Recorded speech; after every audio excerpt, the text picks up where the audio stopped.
São invisíveis, estão por toda parte e mandam em nós inspire. Sinto o ar passando pelas narinas, do nariz até o peito. O oxigênio entra nos pulmões e viaja até os vasos capilares, preparando-se para alimentar todas as células do corpo. O leitor está vivo. A inspiração que acabou de fazer também está viva. Quando inspiramos ar, as nossas narinas captam milhões de partículas invisíveis, poeira, pólen, umidade marinha, cinza vulcânica, esporos vegetais. Por sua vez, estas partículas abrigam uma comunidade numerosa de bactérias e de vírus. Alguns tipos podem desencadear alergias ou asma. Muito mais raros são agentes patogênicos inalados que causam doenças como a síndrome respiratória aguda grave, SARS, a tuberculose e a gripe. Nos últimos 15 anos, despendi muito tempo a introduzir cotonetes em narizes humanos, focinhos de porcos, bicos de aves e probóscides de primatas, em busca de sinais desses agentes, antes que estes pudessem causar pandemias mortíferas. E,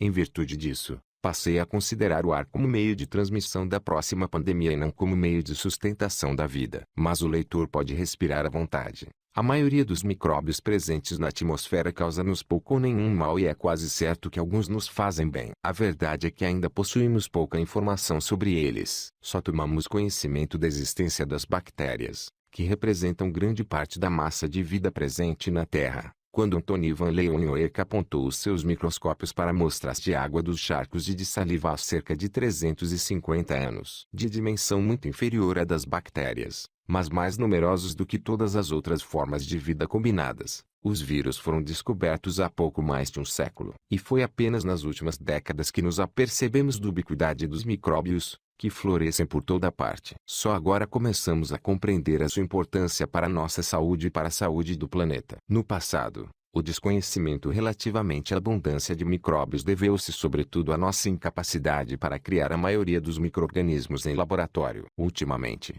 as técnicas de sequenciação do DNA permitiram-nos estudar populações inteiras sem ser preciso cultivá-las numa placa de Petri. Em 2006, por exemplo, cientistas do Laboratório Nacional Lawrence Berkeley anunciaram que amostras de ar recolhidas nas cidades de San Antonio e Austin continham pelo menos 1.800 espécies distintas de bactérias, o que coloca a biodiversidade atmosférica ao mesmo nível da do solo. Muitos micróbios não provêm de lugares muito distantes, mas alguns percorreram enormes distâncias. Poeiras oriundas de desertos atravessam oceanos, acabando por realizar uma viagem à volta do mundo. Essas nuvens de poeiras contêm bactérias e vírus saídos dos solos de onde são originários, bem como micróbios agregados de passagem, no fumo das queimas de lixo ou na neblina que paira sobre os oceanos. Inspire e recolherá uma amostra do planeta. Acima do ar que respiramos, as altas camadas da atmosfera contêm igualmente micróbios, que flutuam sobre a superfície da Terra a alturas que podem elevar-se a 36 quilômetros. Creio que conseguem subir ainda mais alto, embora me pareça difícil de imaginar que sejam capazes de sobreviver tão longe da água e dos nutrientes. Mais abaixo, aparentemente sobrevivem e, até, prosperam. Há provas de que, apesar dos elevados níveis de radiação ultravioleta, alguns têm capacidade para metabolizar e, talvez mesmo, para se reproduzir dentro das nuvens.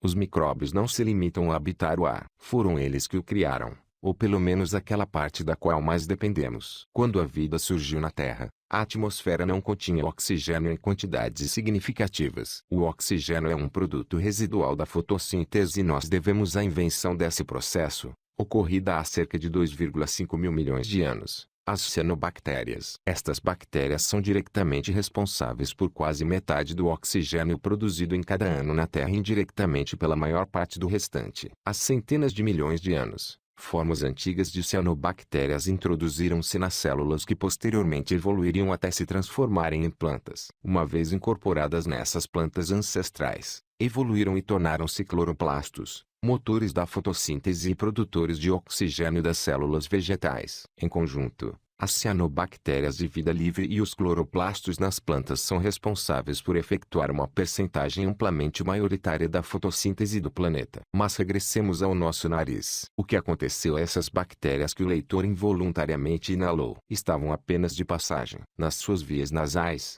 também se abriga uma população rica e complexa de residentes a tempo inteiro. 3 gêneros, Corynebacterium, Propionibacterium e Staphylococcus, representam a maior parte das bactérias das suas narinas. Formam uma das muitas comunidades de que se compõe o microbioma humano, a totalidade do complemento genético de bactérias e outros organismos intrínsecos presentes na pele, gengivas e dentes, no aparelho genital e, principalmente, nos intestinos do leitor. Em conjunto, os micróbios do nosso organismo ultrapassam em número as células do organismo numa proporção de 10:1 e podem pesar tanto como o nosso cérebro, cerca de 1.350 gramas num adulto médio. Cada um de nós, portanto, é ao mesmo tempo um organismo e um ecossistema, com habitats onde se abrigam espécies tão diferentes entre si como os animais da floresta e do deserto. Na sua maioria, os micróbios que habitam os nossos organismos são micróbios benéficos ou comilões discretos. Ajudam-nos a digerir os alimentos e a absorver os nutrientes. Fabricam vitaminas vitais para a saúde e proteínas anti-inflamatórias que os nossos genes não conseguem produzir e ensinam os nossos sistemas imunitários a combater intrusos infecciosos. As bactérias residentes na nossa pele segregam uma espécie de umidificador natural, impedindo a formação de fissuras que permitiriam a penetração dos agentes patogênicos. Recebemos a primeira dose destes micróbios, ao passarmos pelo canal vaginal da nossa mãe, onde a população bacteriana se altera dramaticamente durante a gravidez. Por exemplo, o Lactobacillus johnsonii, por regra residente nos intestinos e que nos ajuda a digerir o leite, torna-se mais abundante na vagina, expondo os bebês à bactéria e, talvez, preparando o caminho para que sejam capazes de digerir o leite materno. Os nossos corpos são igualmente anfitriões de personagens duvidosas. A qualquer momento,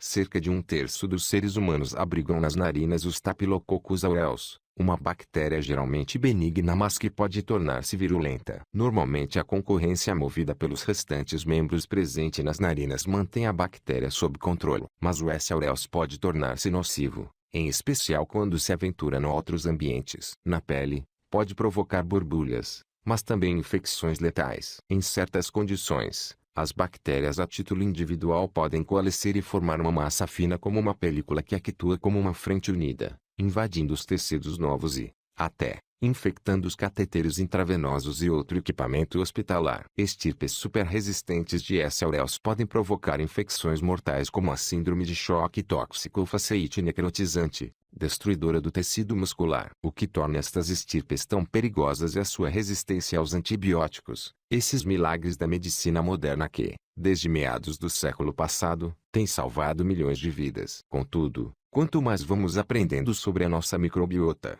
mais nos apercebemos da facilidade com que os micróbios úteis são apanhados no meio do fogo cruzado entre um antibiótico e o seu alvo pretendido. O consumo generalizado de antibióticos durante o período inicial da vida poderá ter repercussões profundas mais tarde. Sabe-se há muito que o micróbio estomacal Helicobacter pylori provoca úlceras em algumas pessoas, embora na maioria cumpra a útil função de regular as células imunitárias presentes no estômago. Há várias décadas que o microbiólogo Martin Blaser estuda o H. pylori, tendo observado que este micróbio se encontra presente num número cada vez menor de adultos, em parte devido à administração repetida de doses elevadas de antibióticos durante a infância.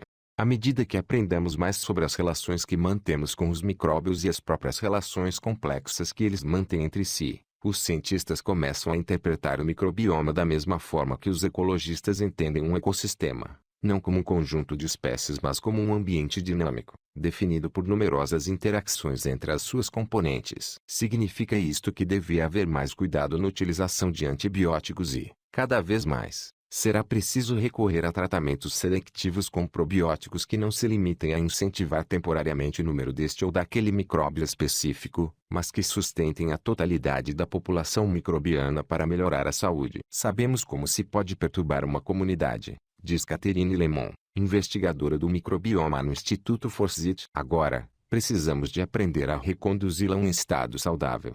Este entendimento da nossa relação com os micróbios, olhando-os como companheiros de viagem que precisam de ser tratados e geridos para nosso benefício, situa-se nos antípodes do ponto de vista da minha profissão, que os considera assassinos, e que nos motiva a persegui-los e erradicá-los antes que possam propagar-se. Ambas as perspectivas são válidas. Evidentemente, nunca devemos baixar a guarda relativamente à ameaça dos agentes patogênicos infecciosos. No entanto, À medida que continuamos a explorar o mundo dos micróbios, o medo que sentimos pelos seres invisíveis existentes à nossa volta e dentro de nós deve ser temperado com respeito por aquilo que vamos aprendendo sobre eles e por um ímpeto de entusiasmo relativamente a tudo aquilo que ainda falta descobrir.